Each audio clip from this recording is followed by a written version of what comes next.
обещанное видео, как это что чинить. Сегодня у нас 13 декабря 2023 года, в том числе День Победы над щитком, который у нас в данной квартире пришлось жесточайшим образом переделывать после предыдущих, скажем так, строителей. Спасибо дядечке, который нам запитал этот счетчик при установке. Он повесил человеческую длинную пломбу. Она не будет нам мешать накладывать пластрон. Верхняя пломба тоже вот туда загибается, и все у нас хорошо. Дальше. Отсюда у нас заходит 0 в автомат C25. И также он дублируется на розетку.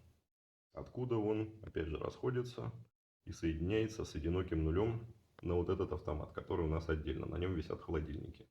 На нем перепутано, спасибо предыдущим электрикам, нам достался от объектов других граждан. Там земля совмещена с нулем, соответственно, УЗО не поставишь, он будет выбивать бесконечно, поэтому вот он живет вот так. Почему сделана четверка переведена в 2,5? Хотя размер ее в принципе хватает. В таких розетках шишу зажмете нормально, два жестких провода разного сечения. А две условных четверки, а здесь две условных четверки, зажимаются более-менее ровно. Здесь так дрянные клеммы. Фаза у нас идет следующим образом. Она идет вот этим красным проводом, попадает вот в этот вот автомат. Он у нас отдельно, только на вот эту розетку. И от него уже это все дело идет и попадает на ввод вот этого 25-го автомата, который у нас ответственен за всю вот эту линейку. То есть, если мы что-то чиним вот здесь, мы выключаем вот этот вот автомат. При этом у нас вот это не вырубается. Для чего это сделано? Если у нас сломается вот это, или у нас сломается вот это, а это все имеет электронные компоненты и может сломаться. Да, оно хорошее, надежное, но такое теоретически возможно. Мы включаем этот автомат. Тут чисто механика, ничего сломаться не может. И, как можете видеть, это 6000-я серия. Она чуть получше, чем то, что у них идет на 4,5. И вот они две сереньких. Значит, серенький автоматик, серенькая розеточка. Сюда можете включить удлинитель или подключить холодильники, которые будут работать до устранения любого косяка. Ну и плюс сюда можно включить что-нибудь мощное отдельно. То есть там тепловую пушку, там, сварочный аппарат там, и так далее. Здесь условно ГОСТовской четверкой все подключено, даже греться не будет.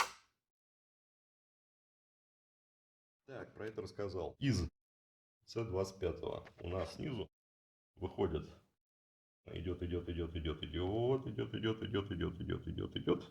приходит вот на этот одинокий B16, на котором висят холодильники. Он у нас, соответственно, отдельно. Это просто запас. Отсюда, вот отсюда, идет также у нас второй провод, который идет, поднимается и приходит в реле напряжения. Реле напряжения у нас на 40 ампер. Они сменили наш любимый арбуз. Будем надеяться, что будут работать так же хорошо.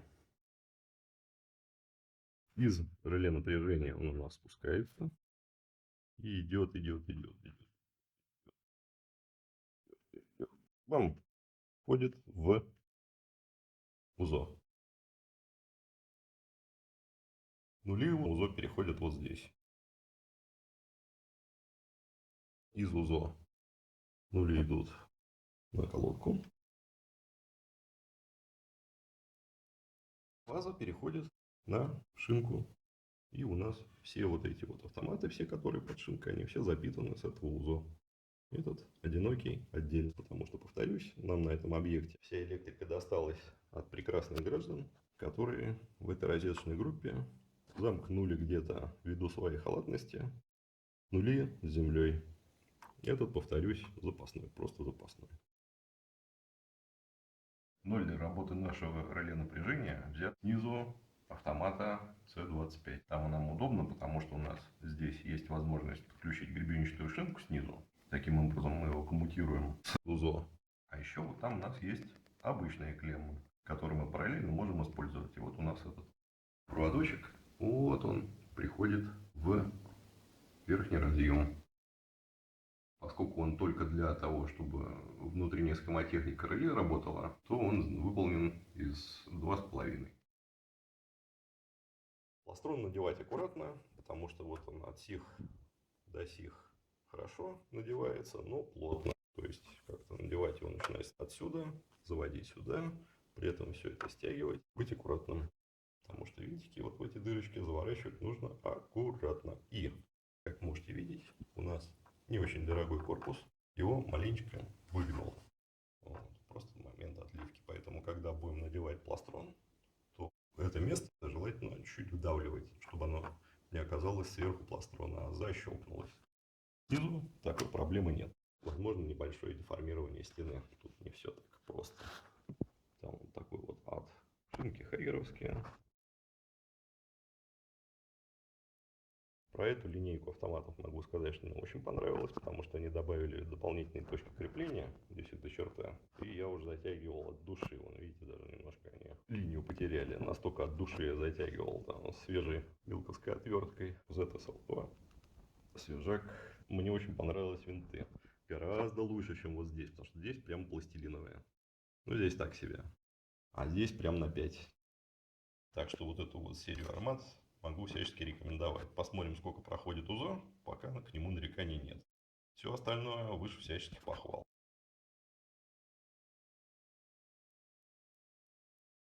Вот немножко инструмента, который у нас задействован. Еще немножко инструмента, который у нас задействован. Вот так это выглядит в собранном виде.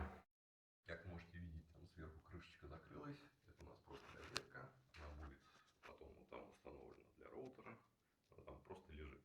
Эту круглую штуку можно выломать и сделать потом сюда замок. Он будет вот сюда закрываться.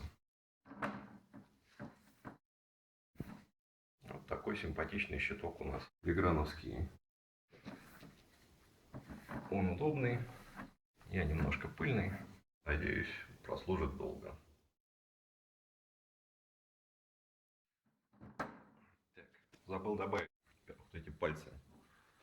Надо утирать, а то некрасиво. Если нужно что-то сделать с этим автоматом, то есть как-то его поправить, что-то там делать, то нужно идти на площадку и там в пакетнике выключать всю квартиру. То есть когда счетчик погаснет, тогда погаснет и можно будет безопасно оперировать клеммами автомата. Но я вам не рекомендую там что-либо делать без крайней нужды, потому что винты на клеммах пластилиновые. Потому что это у нас 47-я серия, которая всем хороша. Ну вот, это у нас Карат. А это у нас Армат. И то и эк. Вот это двое дешевле, и там, соответственно, дрянь винты. А здесь все прям отлично. Но они дорогие, как буржуйские. Но мне понравились. Миленькие, опять же. Вот это я хотел добавить. И пыльку стереть. Красота.